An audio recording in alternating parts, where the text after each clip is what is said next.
look at this chart of Bitcoin. Yung may parallel channel tayo. Last week, di ba, we draw this parallel channel. Tignan nyo po kung saan tayo nare-reject. Nasaan yung gitna ng parallel channel. The dotted line. Yun, di ba? We got rejected there. Umabot tayo sa 101.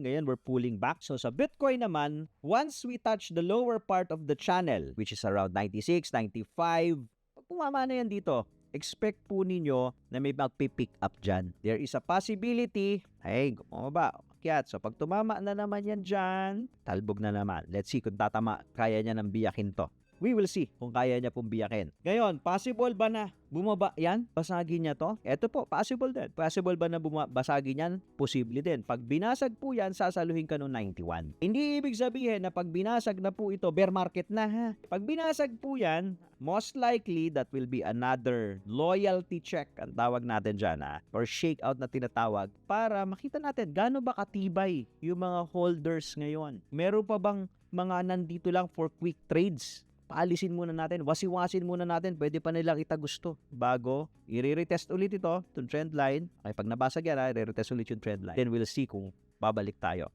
Doon tayo sa taas papunta.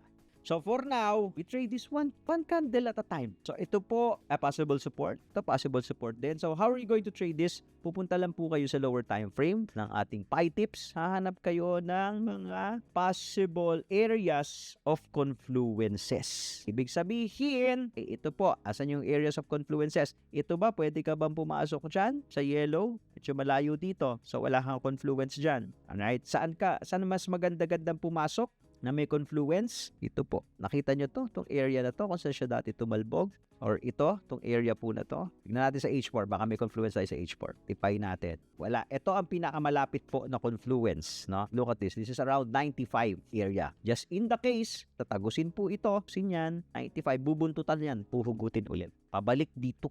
Pabalik dyan sa yellow line. Just in the case na tatagusin. Using our tipay system, you're going to notice the 1 hour. Last time na tumama tayo dun sa yellow, ayun no, tumalbog tayo eh. Yes, lumusot, pero nakita mo naman yung hugot no, talbog dun sa yellow. Kaya kung kayo ay naka-GTF nung time na yan, hindi ka na-liquidate, malamang naka-TP ka pa eh. Nakalabas ka ng buhay dito eh.